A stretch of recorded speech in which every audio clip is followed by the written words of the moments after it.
Cette semaine à l'émission, on parle de mâle alpha, de masculinité, de saine masculinité et de ressources pour les hommes en difficulté. Bref, on n'est pas du monde.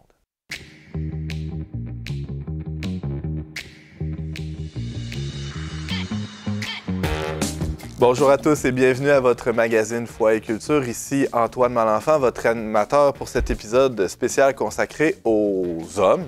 Et pour les besoins de la cause, on a repêché des hommes, des vrais. Je sais pas si ça se peut, un vrai homme. En tout cas, wannabe vrai homme. Salut Thomas Plouffe. Salut. Ta masculinité se porte bien? Très bien, présentement. Depuis quand? Depuis que tu m'as sélectionné comme vrai homme. Voyons donc. Tu avais besoin de reconnaissance. Hein? Oui. Je te l'offre. Ben merci, c'est ça. Je suis là juste pour ça, en fait, c'est ça. Non, de quoi tu vas nous parler? Ben, je pense que je viens parler de la masculinité sous l'angle de la paternité. Ah. Donc, il y a un lien entre les deux. Ben, il faut croire. Il va falloir que je trouve de quoi dire d'ici là. Ben, t'es le dernier segment, fait que ça va te donner le temps de penser OK, j'ai le temps de penser. En écoutant les autres, puis après ça, on t'écoutera. On espère, si c'est intéressant. Peut-être bien. Non, j'en doute pas une seconde.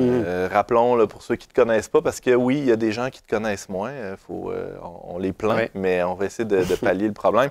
En exposant que tu es père de familles nombreuses, tu as de nombreux rejetons à la maison, plein de bouches à nourrir. C'est ça. En tant que mâle alpha, toi, tu te sens-tu comme le pourvoyeur de tout ce monde-là? Le pourvoyeur, oui, c'est ça exactement. Je gère mon clan, là. J'ai majoritairement des filles, moi, mais bon, en tout cas, j'ai 2 garçons, 7 filles. Moi, je pense que c'est une correction divine. C'est ça, c'est ce que je pense aussi. Mais oui, c'est ça. Accessoirement, oui, je suis père de beaucoup d'enfants. Puis, il y a de quoi à dire sur la masculinité dans tout ça.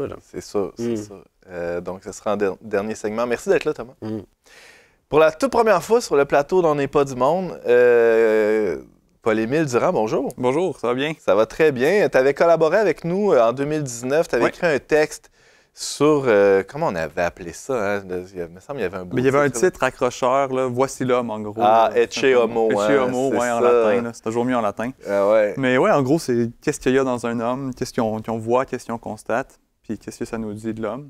Fait que tu nous proposes une vision plus philosophique, un questionnement philosophique sur qu'est-ce qu'un homme. On pourrait même mettre un point d'interrogation à la fin. Oui, effectivement, c'est pas quelque chose qui est coulé dans le béton, j'ai l'impression, mais il y a certaines choses qu'on remarque. On se dit, est-ce que c'est essentiel? Est-ce que c'est acquis par la société? Ouais. C'est une des bonnes questions à se poser, là. Donc, essayez de vous proposer des réflexions là-dessus, puis j'ai hâte d'entendre votre avis. Là, ben ouais, ça tient la route. On risque d'être pas d'accord. Là. Parfait. Parfait. On va se coltailler. C'est bon, comme des vrais gars. Ah ouais, des vrais gars, ça se bat, hein? Non, je pense pas. Ben, d'ailleurs, on va... merci d'être là, Paul-Émile. Ça sera en tout premier segment d'émission. Et ouais, on va d'ailleurs aborder ces questions-là. Est-ce qu'un vrai gars, ça se bat? Vincent Chouinard, bonjour. Bonjour. Coordonnateur clinique pour le Centre Autonomie, une ressource pour hommes ici à Québec, dans le quartier Limoilou. Très heureux de t'accueillir sur notre plateau parce que tu as une expérience de terrain. Ça fait plus d'une douzaine d'années que tu côtoies des hommes en difficulté, qui soient d'un côté ou de l'autre, soit comme hommes violents ou qui ont vécu des épisodes de violence ou comme victimes même d'actes violents et toute une autre panoplie de services que vous offrez. Un gars, faut-tu que ça se batte pour être un vrai gars? Ben non. Non. Mais c'est vrai que ça veut le cliché. Hein? Des fois, on tombe dans les clichés. Qu'est-ce qu'un homme, qu'est-ce qu'une femme? Mais en effet, c'est plus subtil que ça des fois. Alors, on pourra entrer dans toutes ces subtilités-là dans la prochaine heure. Merci beaucoup d'être avec nous, Vincent. Merci. Sans plus tarder, allons de l'avant avec cet épisode sur la masculinité.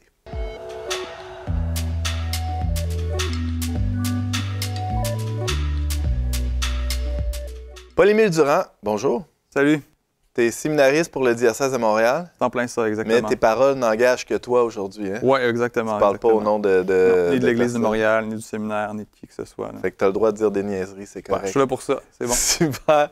En 2019, tu avais signé pour nous un texte intitulé « Voici l'homme » où tu rapportais essentiellement les paroles de 2 philosophes, Olivier Bonwigen et Martin Stephens. Qui sont quand même beaucoup questionnés sur qu'est-ce qu'un homme, est-ce qu'il y a une différence entre les hommes et les femmes.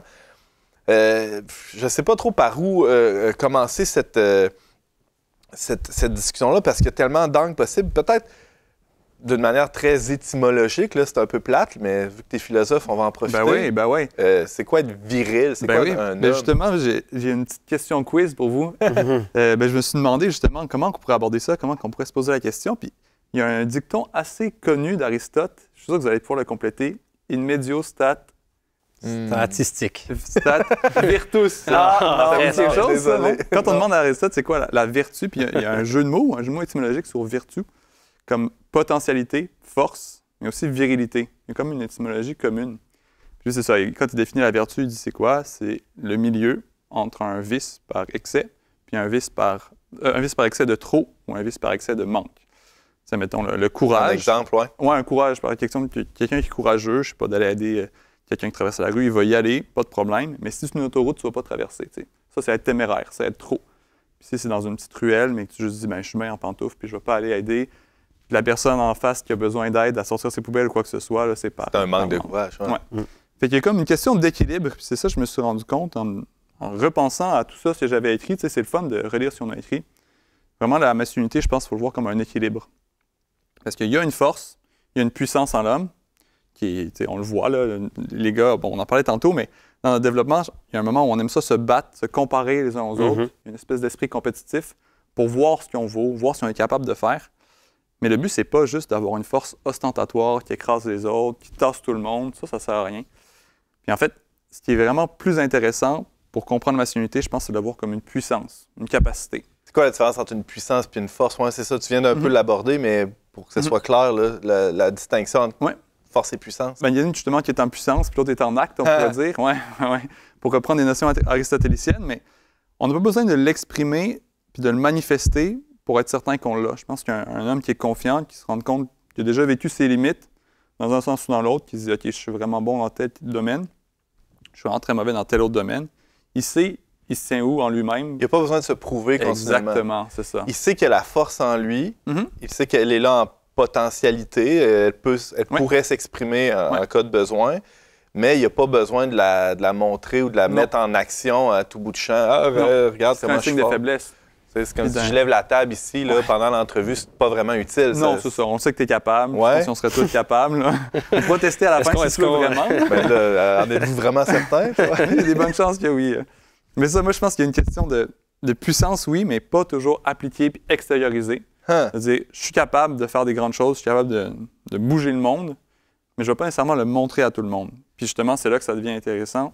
Il va choisir ses moments, il va choisir ses combats, puis il va se battre. Bien, nécessairement, la force est là, je pense, pour protéger ce qui est plus faible. Puis à l'époque, je m'étais posé la question, puis je faisais des études vraiment en philosophie à temps plein. Là, je fais d'autres choses, en théologie et tout ça. Ça augmente le champ des perspectives, mais en même temps, il y a des choses qu'on voit bien en philosophie. À tes premières amours. Exactement, exactement. Puis voilà, il y a une phrase de Martin Heidegger qui m'avait marqué. Mieux que l'efficience, puis l'effectivité et la potentialité. Ça, c'est vraiment, je pense, je pense pas qu'il parlait de l'homme, là. Lui, il fait des affaires au 20e siècle de philosophie, là, un peu compliquées. Mais je pense que ça s'applique aussi à l'homme. Comment t'appliques ça, ouais? Ben, c'est ça, c'est quelqu'un qui se dit, j'ai une force, puis je vais choisir mes combats, puis je vais choisir ce que je veux défendre. Une des choses les plus intéressantes à défendre, c'est justement le beau, le bon, le vrai, qui sont par nature fragiles. C'est ça qu'un des deux philosophes que j'avais interviewé m'avait dit, tu sais, les choses qui sont vraiment belles, vraiment puissantes, vraiment fortes, l'amour, là, c'est un mot qui est galvaudé, mais un vrai amour profond, je pense doit être défendu, doit être protégé. Doit être défendu, doit être protégé, doit être encadré aussi, c'est un des rôles des hommes. Là, comme il y a une force, il peut créer une enceinte protectrice, une défense pour qu'il y ait quelque chose qui se fasse à l'intérieur. C'est ce qu'on voit notamment dans le cas de la maternité. La femme apporte quelque chose en elle, intérieur. C'est sûr que ça la met dans une situation de... C'est plus complexe, là. Je pense que vous avez l'expérience quand on connaît les femmes enceintes. Là. Puis l'homme, il y a une force qui est là pour quoi? Pour se donner pour la vie.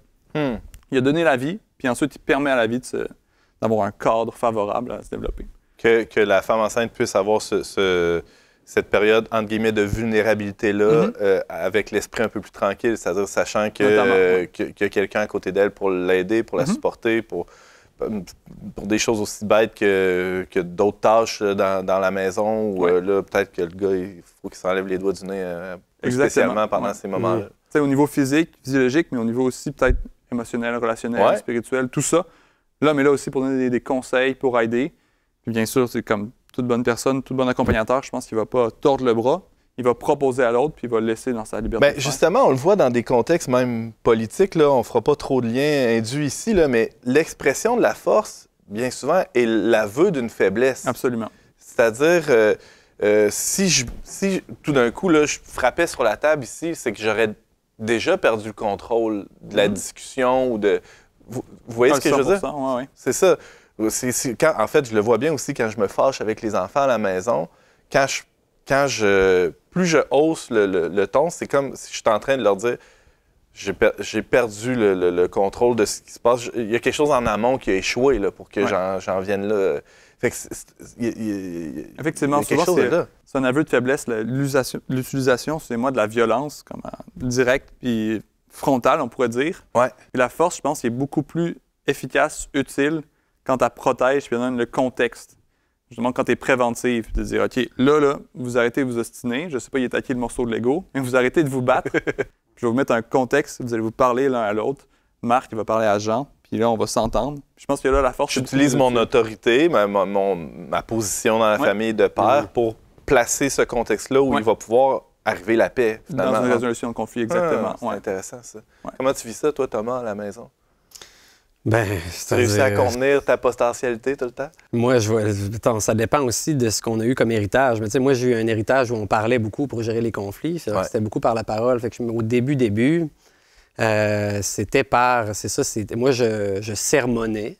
Pour mettons, régler un conflit. Suite à la gestion d'un conflit, ça m'arrivait souvent de tomber dans le sermon qui servait à moraliser l'enfant, mais a posteriori, j'y repensais puis je me rendais compte qu'en fait, je me parlais à moi-même, c'est-à-dire que je m'obstinais moi-même, ce qui est une marque d'insécurité aussi, là, dans le sens où ce que ça témoignait, c'est qu'au fond, j'étais moi-même incertain de mes propres décisions, puis j'avais besoin, par le sermon, de me justifier, de justifier à mes enfants que je suis l'autorité, et que c'est pas bon, puis mais je me justifie moi-même dans mon... Fait que oui, c'est sûr que ça parle. Être une enceinte de protection, c'est facile à dire, mais dans la pratique, au quotidien, c'est une autre paire de manches. C'est le combat d'une vie, c'est sûr. On parle de combat, de force. Tu sais, ces philosophes-là, ils ont pensé à un moment où on était toujours sur le bord d'une guerre. Je parle d'Aristote, là. Puis même dans le Moyen Âge, il y a eu les thomistes qui ont repris ça, ces idées-là. Bon.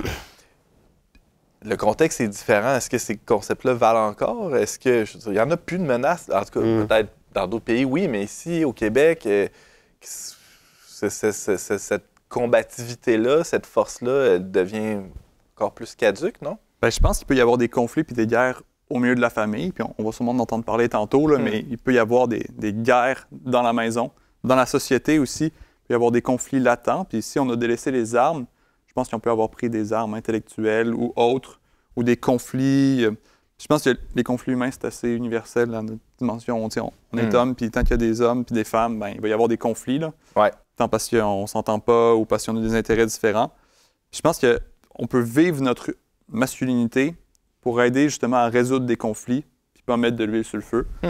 Non, il n'y a plus vraiment de conflits armés. Bien, il y en a, là, malheureusement. On a encore des guerres un peu à gauche, à droite dans le monde. Ouais. Mais ce qui n'a pas changé, c'est la présence d'injustice. C'est ça que tu dis.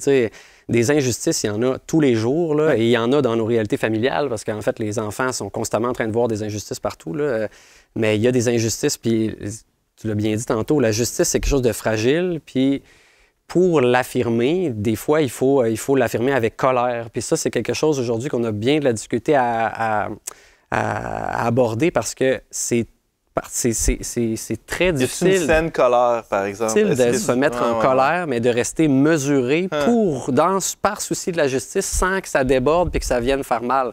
C'est quelque chose, on est très maladroit parce qu'on est faible, donc, mais il n'y a plus de guerre, mais c'est ça, donc il y a le rôle de l'homme qui doit des fois rétablir la justice, comme un bon roi sur son peuple, là, qui serait juste, il est encore tout à fait d'actualité. Là.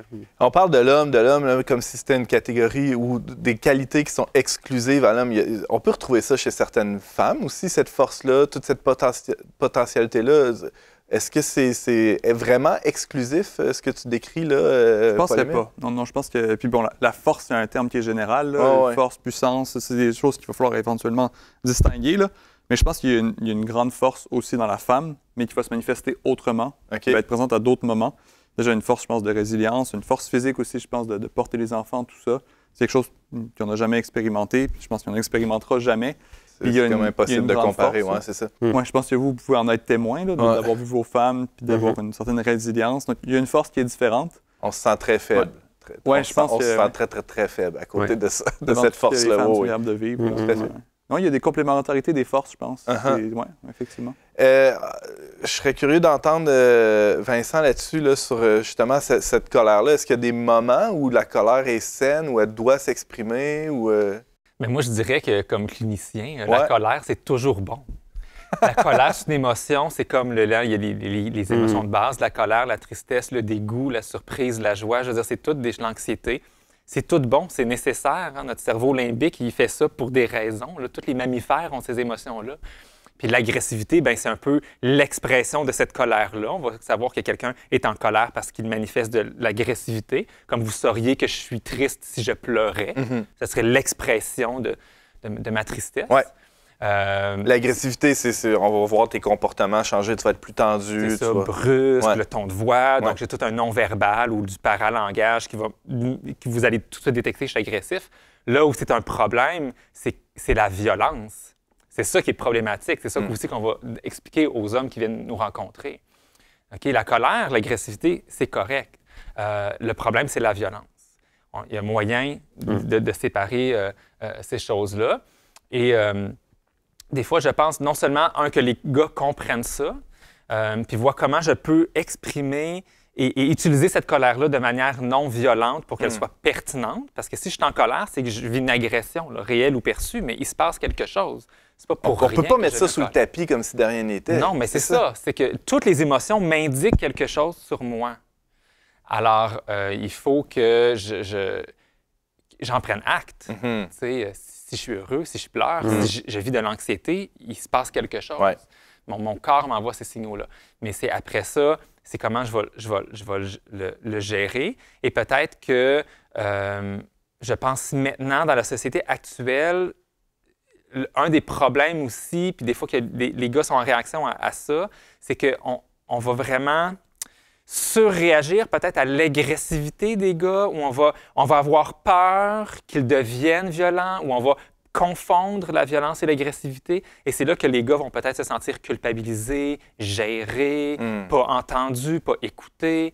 Et c'est là des fois où non seulement d'un côté les gars doivent faire la différence, mais la société, les femmes aussi doivent comprendre ça réciproquement aussi. Là. Ça, c'est pas suffisant de mettre le couvercle sur la marmite puis de dire on va attendre que ça se calme. Il doit y avoir un dialogue là-dedans. Il y a tout un travail d'éducation aussi, je t'entendais. Merci, Vincent, c'était super éclairant. Il y a tout un travail d'éducation. Je t'entendais, Paul-Émile, là, parler de justement cette force-là, qu'il faut que ça reste une potentialité, mais comment la contenir, comment la canaliser pour qu'elle s'exprime au bon moment. C'est pas inné, ça. Non, c'est sûr. C'est acquis, il faut apprendre ça. Déjà, vous connaître nos limites, nos mesures. Là. Ouais. À un moment donné, aller courir, je sais pas, si quelqu'un aime courir 5, 10, 15 km, tu vas dire, à un moment donné, là, je t'aboute. Puis d'abord, c'est quoi ton max? Puis là, tu n'as plus besoin de le prouver aux autres. Une fois que tu le sais en toi-même, tu n'as plus besoin de le prouver aux autres. Tu n'as pas besoin d'aller chercher une validation par les autres. Quand toi-même, tu sais c'est quoi tes limites, je pense que ça, c'est déjà une grande porte ouverte à se dire, OK, là, je sais c'est où que je peux aller, c'est où que je peux pas aller. Fait que je suis capable de me calmer. C'est sûr qu'il y a aussi une invitation, je pense, par l'exemplarité. C'est quelque chose que je m'étais dit aussi, en fait, être homme, ça s'apprend en regardant d'autres hommes, en ayant des modèles, en s'inspirant de ce qu'on veut faire et de ce qu'on veut pas faire. Là. Les deux sont importants. Ouais. Ça, je pense qu'on peut aussi, je pense qu'il va y avoir un franc-parler entre gars d'être capable de se le dire. Là. Hey, là, t'as pas fait ça comme il faut, ou je sais pas quoi. D'être capable de se parler, d'ouvrir la parole. Je pense que c'est quelque chose qu'on a dans notre éducation en tant qu'homme, puis en tant que société aussi, là, que les gars puissent se parler entre eux. Je pense que c'est quelque chose qui nous aiderait. Parce que des fois, on se retient ou on voudrait pas. C'est comme si on aurait peur de pas se mêler de nos affaires. Peut-être là, tu as dépassé les bornes. Autrement, c'est ça, on peut. Moi, j'ai moins d'expérience que vous autres, admettons. Là, au séminaire, c'est pas trop à la mode. Donc, en fait, on pourrait, je sais pas, d'une certaine manière, faire passer un message. Je pense que c'est quelque chose qu'on comprend toutes, là. Je sais pas, en ramassant pas la vaisselle ou en faisant telle chose de telle manière pour dire finalement, ouais, ça, j'étais pas d'accord, ou ça, je l'aurais pas fait ça de même. Ou d'avoir un silence, en fait, qui sont un peu traites, là, qui nous trahissent en quelque chose. Là. Donc ça, je pense que c'est quelque chose qu'on a à développer aussi, d'avoir une saine communication. Je pense à mon épouse là, qui m'aide à être un meilleur homme, dans le sens où elle me dit, bon, là, peut-être que cette intervention-là avec tel enfant, ça aurait été mieux de telle ou telle façon, peut-être plus ferme ou moins ferme, ou en tout cas, ça varie, mais elle a un œil extérieur qui vient un peu balancer les trucs. Je sais pas comment c'est chez les ploufs. C'est comme toi. C'est pareil, moi, je veux dire... Ma femme, elle te donne des conseils. C'est ta femme, elle elle intervient. Non, mais moi aussi, ben, tu sais, ça, c'est en tout cas... C'est une grâce d'avoir, moi je parle pour moi, d'avoir une femme qui n'a pas la langue dans sa poche, qui me provoque énormément, là, qui a du caractère, parce qu'elle me brasse, puis ça c'est fondamental, parce que sinon moi je serais pantouflard, là, moi je reviendrais vers mes... Fait que non, elle est toujours en train de me confronter à telle affaire, telle situation, t'es là, t'étais comme ça, puis là, moi je suis là, voyons donc, vas-tu me lâcher? Mais au fond, après, oui, elle a raison. C'est ça, dans le couple, il faut faire ça, il faut mutuellement se confronter, s'exhorter, parce que sans quoi, ça, c'est le chemin, c'est un chemin de conversion, dans le sens, un chemin qui nous amène à être meilleur, un chemin qui nous amène à toujours chercher plus le bien. Mais oui, c'est sûr que, effectivement. Qu'est-ce qui vous empêcherait de faire ça au séminaire? On le fait, en fait, au séminaire. J'y repensais, puis je me disais, depuis cette année... Je te donne une occasion de te reprendre. De me rapprendre. Je parlais en bien du séminaire de Montréal, parce que nous aussi, on a nos femmes qui nous évaluent puis qui nous aident à grandir et tout ça, mais il y a un conseil du séminaire là, qui est composé de 2 prêtres et de 3 femmes. Donc, il y a une majorité de femmes qui va se prononcer sur notre formation, dire « Toi, tu vas aller là en stage, toi, tu ne prendras pas tel cours, ou plutôt, tu vas prendre tel autre cours parce que tu en as besoin pour ton développement. » Puis donc ça, je trouve ça beau. C'est une prise de conscience de l'évêque, puis je pense un peu de l'Église à bien des endroits, de dire que, en fait, le regard de la femme est nécessaire. On a vraiment besoin de notre masculinité, en premier lieu, c'est sûr, parce que la grâce ne nie pas la nature, puis on a toujours besoin de notre masculinité. Et aussi, si on veut comprendre la masculinité, ben il faut comprendre la féminité. Là. Les deux se comprennent l'un par rapport à l'autre. Mais aussi dans notre rôle, éventuellement, de prêtre, éventuellement, on nous appelle père, c'est pas pour rien, il y a une certaine paternité. Puis ça aussi, la femme a vraiment un regard super intéressant. Donc nous, on a une variété, on pourrait dire, il y a des femmes mariées, il y en a une qui est aussi, qui est pas mariée, mais qui a vraiment une expérience d'église très, très profonde. Il y a des études aussi qui peuvent nous aider. Donc vraiment, on a cette grâce-là au séminaire là, d'avoir des femmes qui vivent avec nous plus ou moins au quotidien, c'est-à-dire qui travaillent dans la maison, donc on les voit souvent. On mange les côtoyer, oui. Paul-Émile Durand, c'est tout le temps qu'on avait pour ce premier segment. Mais merci. Déjà, ça met la table pour la suite de la discussion. Merci beaucoup. Tellement, ça fait plaisir.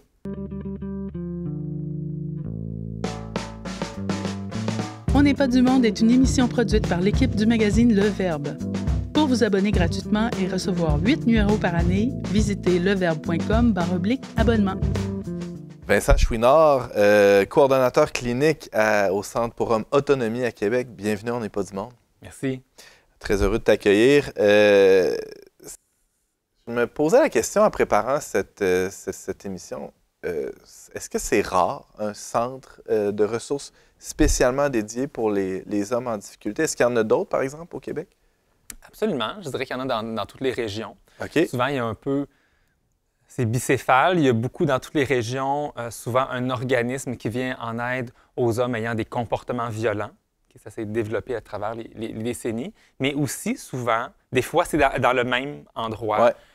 Plus une mission santé, ce qu'on appelle santé bien-être des hommes. OK. Donc, autonomie fait partie plus de ce giron-là des hommes en difficulté, en cheminement, que juste uniquement se spécialiser en hommes ayant des comportements violents. Mais bien sûr, on voit de tout, en fait. Ça nous amène à voir toutes sortes de situations. Mais ce genre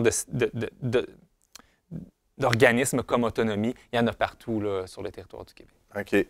Je ne veux pas remettre en question vos communications, mais j'ai l'impression qu'on n'entend pas beaucoup parler. Est-ce que Mais c'est fou parce que Autonomie a plus de 40 ans. Ça en fait le premier organisme pour hommes du Québec, historiquement. Et encore des gens, à chaque fois qu'on reçoit des hommes à Autonomie, on leur demande en service d'accueil, on leur demande comment ont entendu parler d'autonomie. Et il y a beaucoup d'hommes qui disent « je ne vous connaissais pas ». Alors, et pourtant, ça fait 40 ans, là, je veux dire, Québec, c'est quand même pas si grand que ça. C'est un gros village, là, maintenant. Ben, c'est ça, là. Et souvent, d'autres types d'organismes vont être plus connus des gens que les organismes pour hommes. Parce qu'on pense que les hommes n'ont pas besoin d'aide. Comment on s'explique ça, que ça ne soit pas un sujet médiatiquement parlant? C'est comme si c'était un non-sujet, là. Pourtant, on voit les conséquences de la violence des hommes tous les jours aux nouvelles. Oui. Mais c'est comme si on cherchait jamais à aller en amont ou à gratter, OK, pourquoi on en est venu là? Est-ce qu'il y a quelque chose qu'on peut faire pour éviter ça? Vous êtes en plein là-dedans, là. Absolument. Autant les hommes qu'on pourrait étiqueter, entre gros guillemets, d'agresseurs, mais aussi des hommes qui sont victimes de toutes sortes de situations, de victimes d'agressions sexuelles, victimes de violences conjugales par leur conjointe ou conjoint. Donc, on reçoit tous ces gens-là, mais c'est vrai que souvent, et c'est quelque chose, un peu une critique qu'on soulève quand je donne de la formation, par exemple. Je vais parler en ce qui a trait les médias. Souvent, la ligne éditoriale, c'est de beaucoup mettre de l'avant la dangerosité, la toxicité des hommes ou du masculin, en oubliant complètement que, oui, il y a des hommes victimes, oui, il y a des femmes violentes. Donc, c'est très éclipsé là, dans les médias quand on regarde les chroniques, les éditoriaux, des choses comme ça. Ouais. Donc, j'en fais un peu la preuve. Donc, c'est pour ça que des fois, quand on entend parler d'hommes victimes ou encore plus d'hommes victimes de femmes, les gens tombent un peu des nues, mais pourtant, non. Les statistiques sont assez claires aussi là-dessus. Sont assez claires, mais il y a une disproportion. On s'entend, les comportements violents, statistiquement, sont plus souvent le fait d'hommes. En tout cas, quand on voit en tout cas, violents graves, là, qui mènent même à des décès. Il y en a peut-être d'autres qui sont plus discrets, mais quand même, d'autres gestes, là, je parle. Mais pour ce qui est des ceux qui ont des conséquences les plus néfastes, c'est clairement plus souvent le fait d'hommes. Y a-t-il quelque chose en nous qui est brisé? Qu'est-ce qui fait qu'on en vient à tuer dans des histoires qui, à l'origine, étaient des histoires d'amour, même? Oui, bien, c'est ça. Et puis là, il y a comme plein de choses là-dedans. On pourrait en parler longtemps. C'est certain que, oui, les crimes les plus graves sont perpétrés par des hommes. Il faut savoir que, mettons que si on parle des meurtres, par exemple, mais il faut savoir que, oui, en contexte conjugal, bon, les hommes vont tuer à 19 fois sur 20, là, comparativement aux femmes. Il faut savoir que les hommes, si on regarde les homicides, plus généralement, tout type de meurtre dans notre société, les hommes vont commettre plus statistiquement de meurtres envers d'autres hommes que des femmes. Donc, il y a plus au Canada d'homicides d'un homme qui tue un autre homme que d'hommes qui tuent des femmes. Donc, il faut savoir aussi que les hommes, on parlait de la hiérarchie d'hommes et tout ça, on faisait des blagues avec le mâle alpha, mais les hommes peuvent être très dangereux entre eux aussi. Ça, il faut le comprendre aussi. Oui, ça met en contexte quand même. C'est ça. Et donc, je ne pense pas qu'il y ait quelque chose de brisé parce qu'après, il faut savoir que quand même, des hommes qui vont aller aussi loin, je veux dire, on est quoi, là, 39 millions au Canada à peu près, 38-39 millions. Mais je veux dire, des homicides, il y en a, mettons, 300 par année. Donc, je veux dire, c'est quand même un sous-groupe d'hommes. Tu sais, justement, dans ma formation, souvent, je finis avec quelque chose de positif. Je leur dis 97 % des hommes ne commettent aucun crime contre la personne. Tu sais, il faut comprendre qu'on parle vraiment d'un sous-groupe. Des hommes qui sont aussi violents, qui tombent dans la violence interpersonnelle et dans l'homicide et des choses comme ça. Là.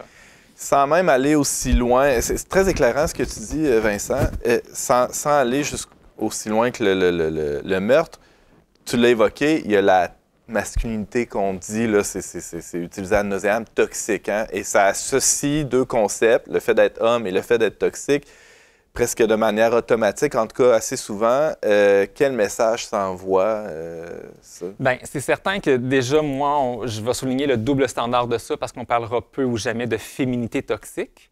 Alors déjà là, qu'est-ce qu'on veut dire? Qu'est-ce qui dérange? En général, on va parler de masculinité toxique quand on parle de la violence des hommes. À ce moment-là, moi, je préfère parler d'inadaptation et de comportements qui sont inadaptés. Parce que ça, bien, c'est plus tangible. Un comportement, ça se voit, ça peut se modifier chez une personne, alors qu'une masculinité toxique, c'est quoi? Faudrait que j'arrête d'être un homme, c'est quoi? C'est ça, c'est comment qu'on fait ça. Je ne peux pas faire une thérapie sur la masculinité toxique ou passer un test qui dit « vous êtes toxique à 62 ». Cela dit, il y a clairement des comportements qui n'ont aucun bon sens, qu'il faut recadrer. Là. En tout cas, il y a un travail à faire. Chez les hommes et les femmes. Chez les hommes et les femmes, clairement. Donc ça, c'est ce travail. Moi, si je reçois un homme en autonomie, bien là, je peux voir qu'est-ce qui fait problème, qu'est-ce qui est difficile pour toi dans ta vie. Est-ce que c'est toi qui as des comportements violents? Est-ce que c'est toi qui en subis?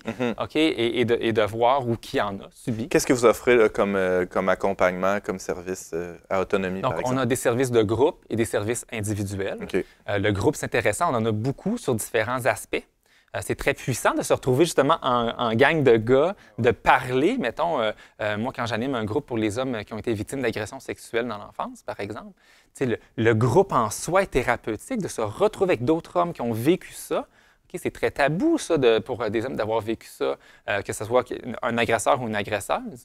Alors ça permet justement de trouver, de briser une espèce d'isolement en lien avec ces problématiques-là. On a des groupes pour les hommes en rupture. Il faut savoir que souvent, la rupture conjugale est un fort mobilisateur. Hein? L'homme va attendre, et là, quand arrive une rupture, qu'elle soit dans un problème, dans un contexte de difficulté ou des fois une belle rupture. Des fois, on se quitte, on se dit, bon, on est plus des amis maintenant, c'est terminé. Mais ça ne veut pas dire que l'homme peut être pas dévasté quand même et avoir besoin d'en parler, il est triste, tout ça. Alors, peu importe là, le portrait, on aura des groupes pour des hommes en rupture, des groupes sur l'estime de soi, la gestion des conflits, les émotions, par et DPJ, donc plus les hommes qui sont en lien avec la DPJ. Donc, on aborde tout ça. Et des fois, les hommes ne peuvent pas ou ne veulent pas faire du groupe, alors on peut offrir de l'individuel à ce moment-là.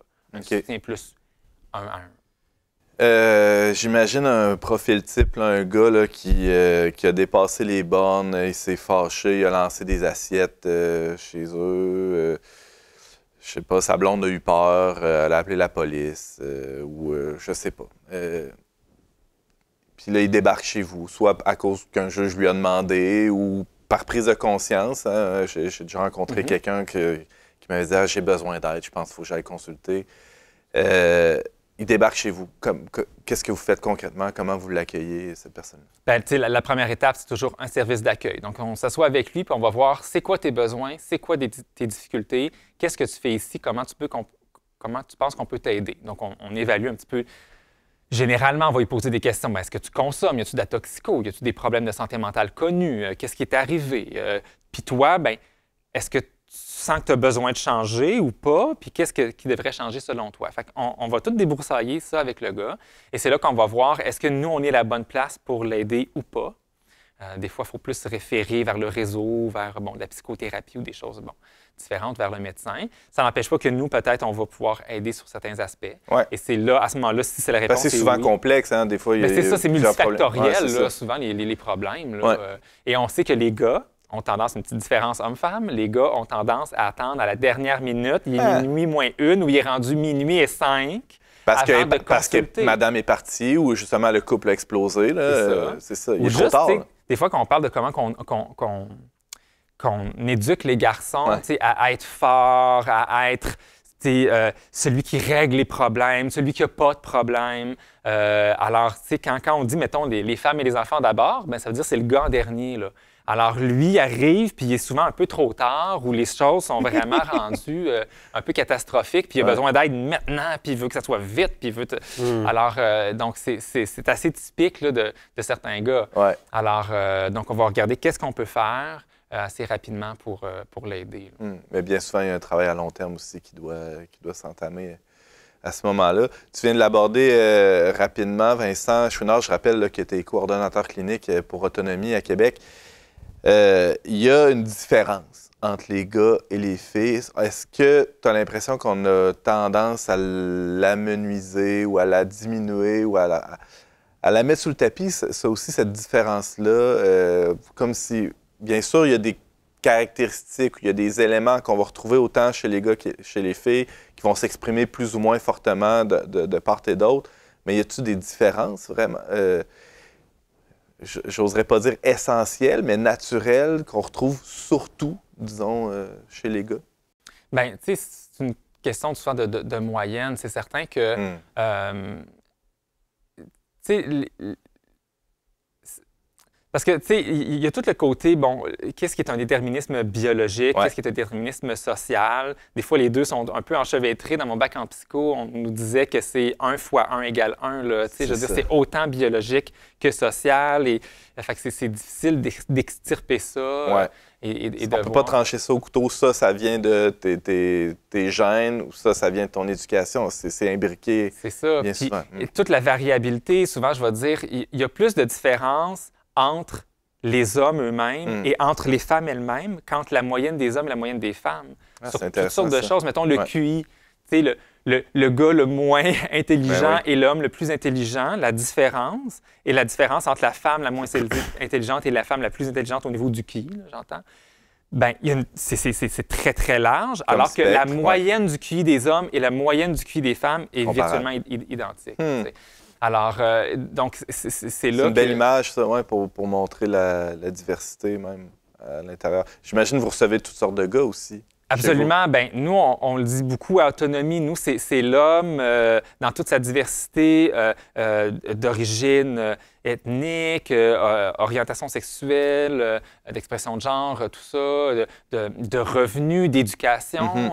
On a beaucoup d'hommes à Autonomie qui n'ont pas dépassé le secondaire ou moins, ou un secondaire non complété. Donc, ça fait des hommes, des fois, qui ont besoin de connaissances, justement, qui sont moins alphabétisés, tout ça. Fait qu'on Ouais. essaie d'en prendre soin aussi, d'en prendre note pour pas qu'ils se sentent trop, de pas trop baser, mettons, tout sur de l'écrit, là. C'est un plan d'intervention, justement. Tu vas lire ce livre-là. tu sais, Ouais, c'est ça. Tu sais, des Faut fois, les faire gars vont dire, bah, tu sais, ils aiment des choses plus concrètes. là. Mhm.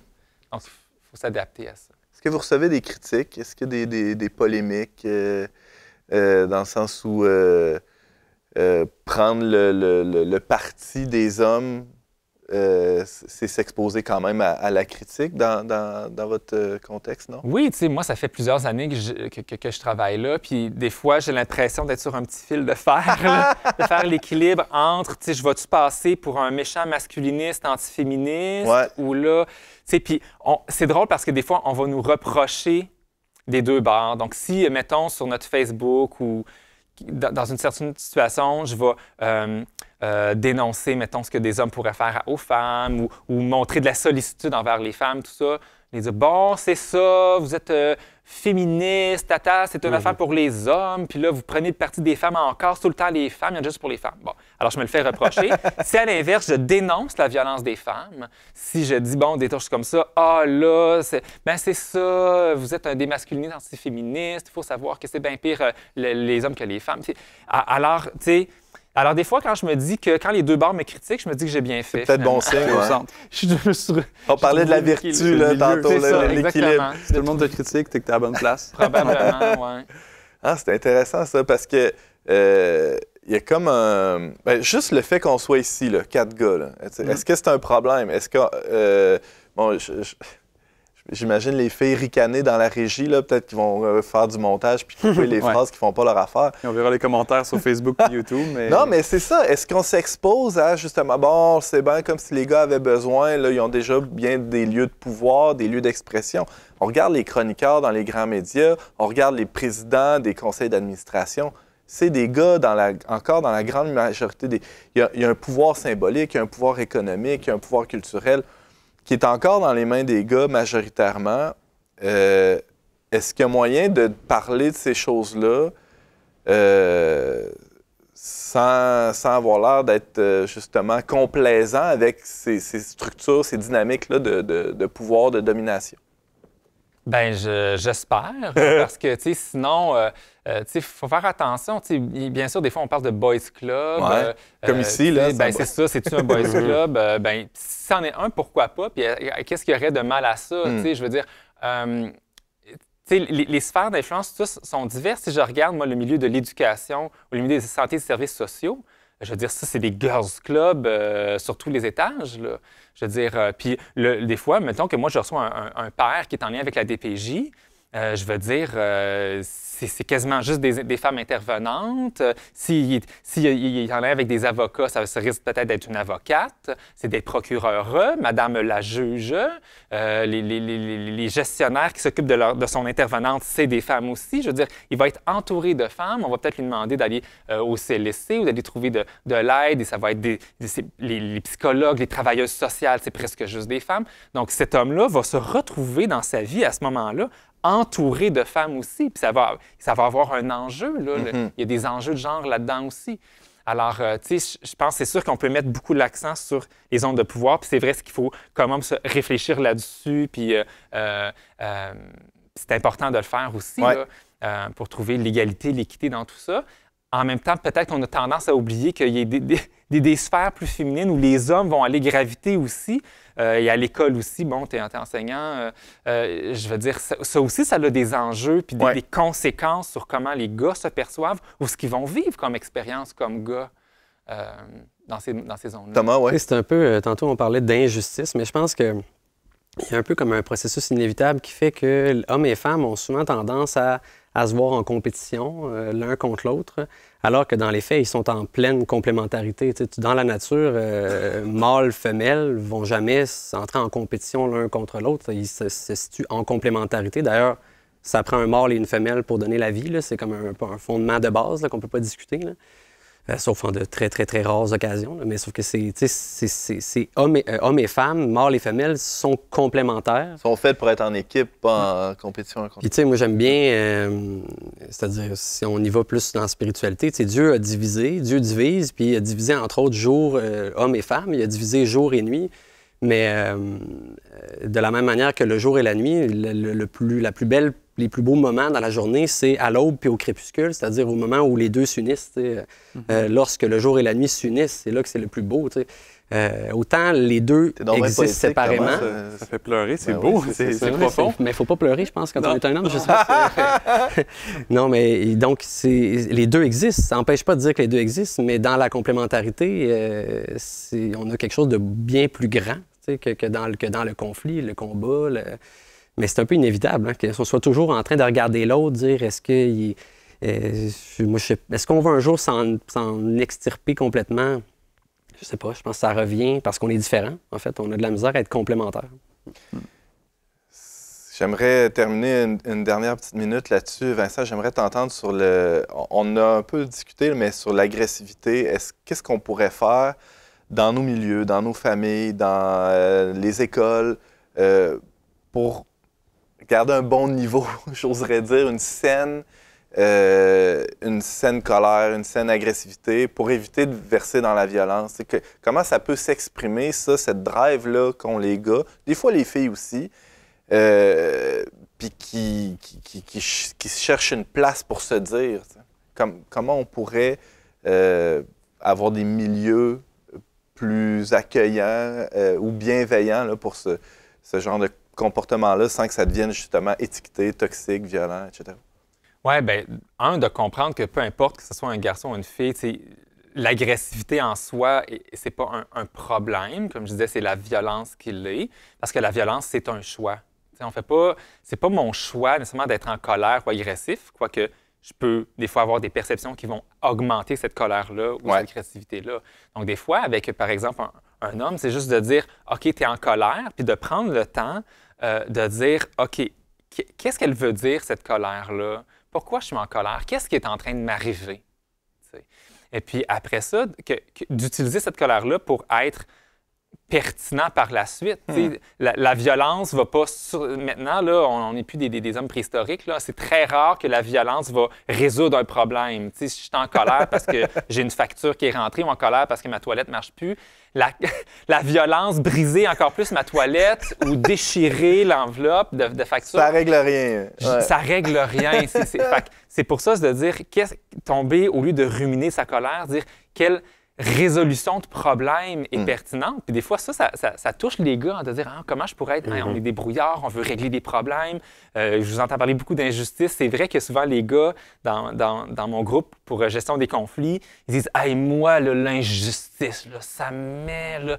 Puis, tu sais, parce que les gars, souvent, ils ont un petit super-héros à l'intérieur, ils n'aiment pas ça, les injustices. Puis il y a des gars qui se sont mis dans la merde à cause d'injustice.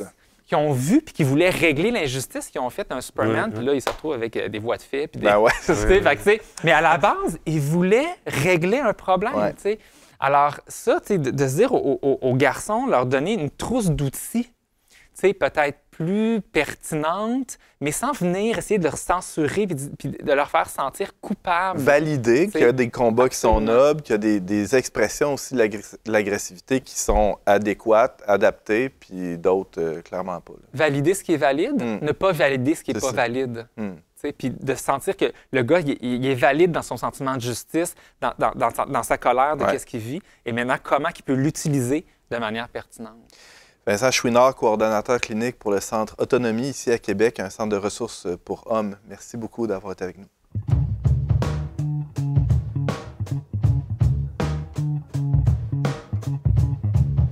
Thomas Plouffe, bonjour.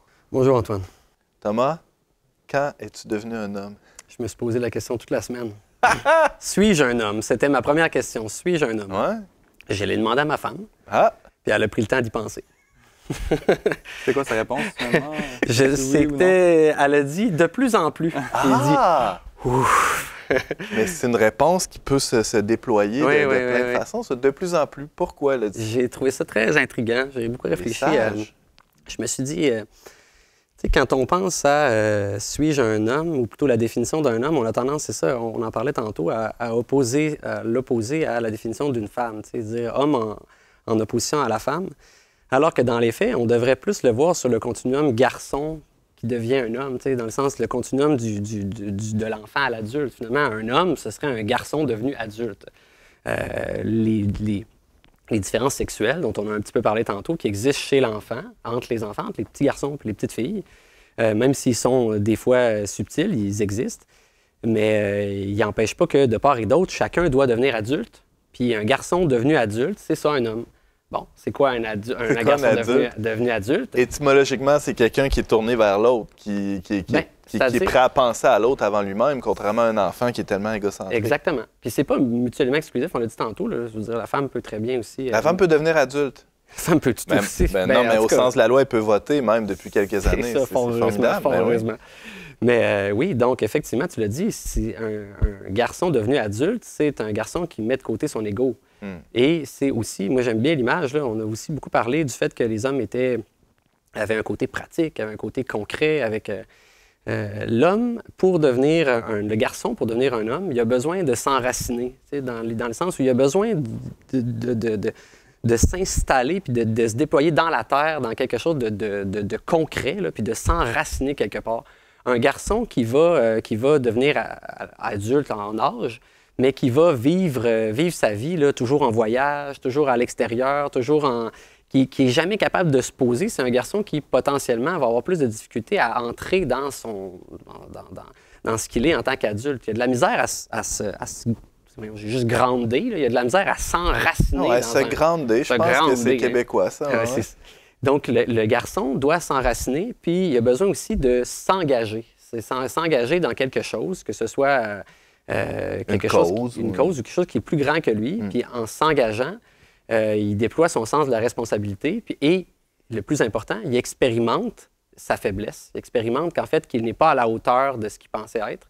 Puis tranquillement, si ça c'est fait dans un cercle, dans une mécanique où est-ce qu'il y a des gens qui l'exhortent, qui lui montrent mais où il goûte aussi à une certaine miséricorde, bienveillance, diraient les gens aujourd'hui. Ouais. C'est ça. Moi, j'ai la foi. Moi, je goûte à ça dans la miséricorde de Dieu puis l'éclairage de sa parole, mais je vais être exhorté par ma femme, puis après ça, je vais goûter à la miséricorde aussi à la maison de mes enfants qui m'aiment quand même. T'sais, moi, je pense, mettons, à... Tu veux dire que si tu t'engages dans une cause, mettons dans ton rôle de père de famille ou dans une cause pour sauver les belugas ou je sais pas trop, mettons, tu t'engages à fond là-dedans, tu découvres, si tu es honnête avec toi-même, tôt ou tard, que tu n'es pas à la hauteur de la cause qui, par définition, est plus grande que toi.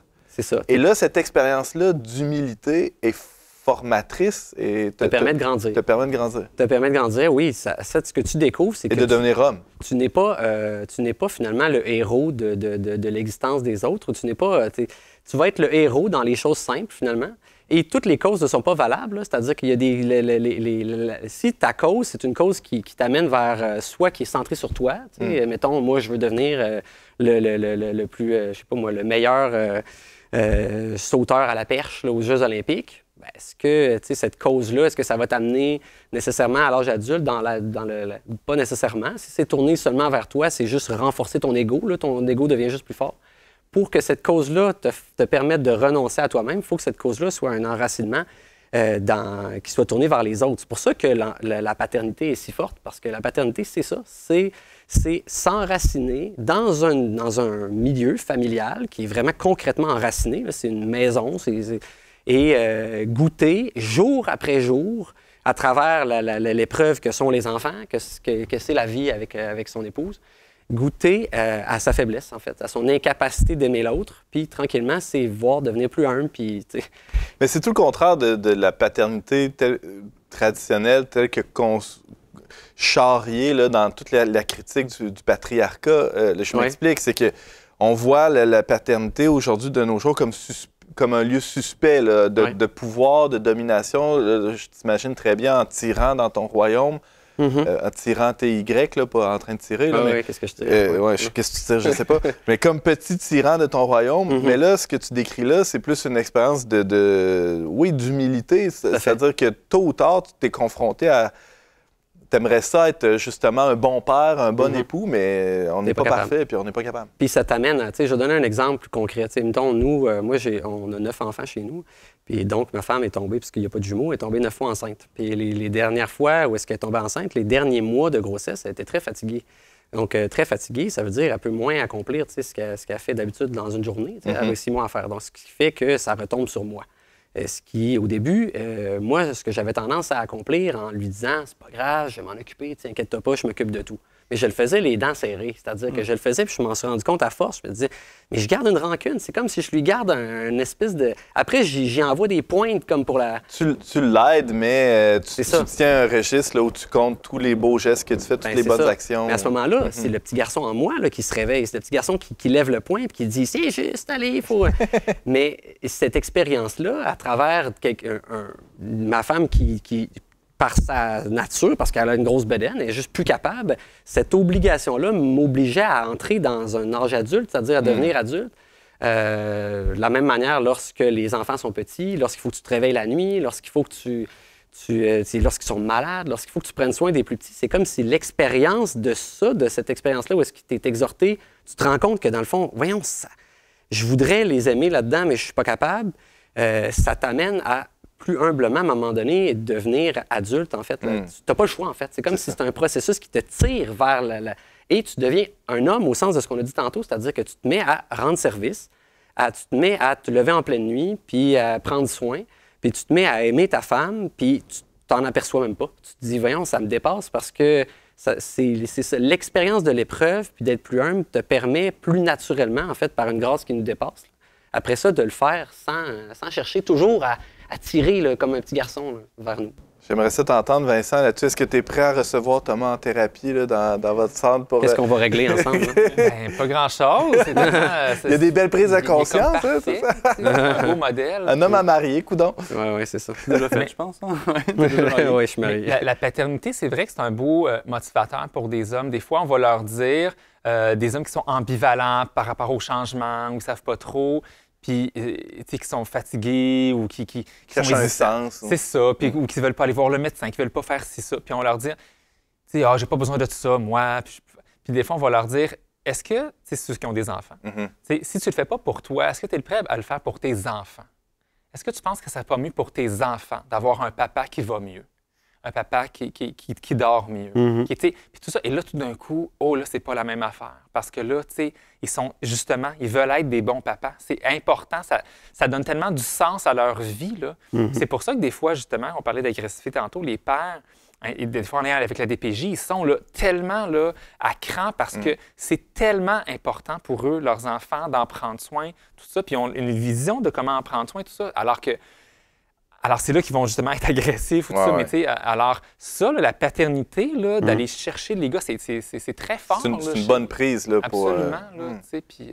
Bien, c'est la posture tantôt de l'enceinte là, dont Paul-Émile parlait, c'est-à-dire que c'est comme si, à quelque part, ils ont peut-être ce sentiment de se faire voler ce rôle-là d'enceinte protectrice, bon, c'est de façon maladroite. À tort ou à raison, oui. C'est ça, à tort ou à raison, mais dans le sens où ils sentent qu'il y a quelque chose de plus grand qui les dépasse dans ça. Puis c'est une mission noble qui ont peut-être eux-mêmes expérimenté avec leur propre père, des fois, là, ça peut être ça, mais c'est sûr que c'est quelque chose qui... L'homme, ben, probablement comme la femme, là, mais l'homme a besoin, c'est ça, de se faire exhorter, tirer de son... Hors de lui-même. Sortir hors de lui-même, hors de son confort, hors de... Puis ça, ben les enfants, c'est ce qu'ils font le mieux, là, les enfants, puis...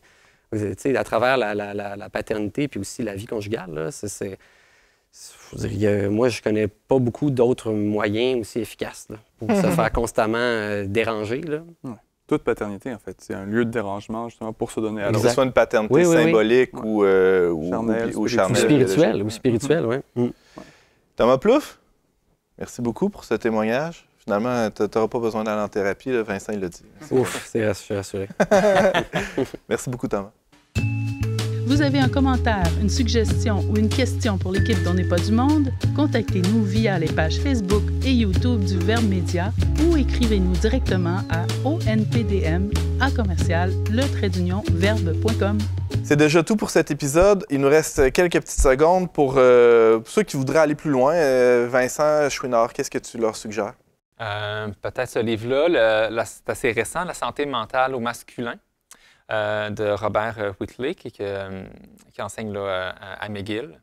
Et puis, c'est intéressant parce que, justement, il va prendre différents problèmes qui sont plus spécifiquement masculins, le suicide, la dépression, TDAH, donc toutes sortes de choses comme ça. Il va analyser avec il y a beaucoup de recherches en dessous de ça, très rigoureux, pour aller voir à quel point ça touche les hommes et on a tendance des fois à blâmer les hommes d'avoir ces problèmes-là ou blâmer les hommes de ne pas aller assez dans le système de santé, alors que, par exemple, il y a des obstacles aussi pour ces hommes-là. C'est pas juste un problème de si tu vas mal, c'est de ta faute. Là. Donc, il sort vraiment de ça, là, cet auteur-là, pour aller plus loin. Là. Ça s'appelle La santé mentale au masculin, notions essentielles. C'est publié chez Robert Laffont, si je vois bien. 2024. Robert Whitley. Merci beaucoup, Vincent Chouinard. Merci d'avoir été avec nous. Je rappelle que tu es coordonnateur clinique au Centre Autonomie, un centre pour Rome, ici à Québec, à Limoilou.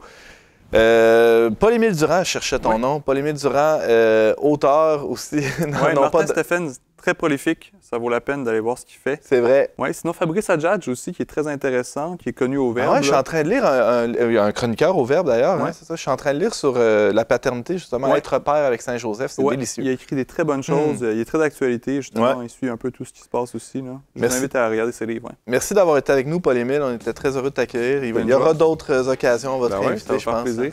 C'est ça. La prochaine fois que tu passes à Québec. Certain. Thomas Plouffe, merci beaucoup d'avoir été avec nous. Et je remercie aussi Marianne Martin et Marie Laliberté à la technique et Frédéric Bérubé et James Langlois et Marie aussi Laliberté à la recherche. Et bien moi je vous dis à très bientôt pour un autre épisode d'On n'est pas du monde.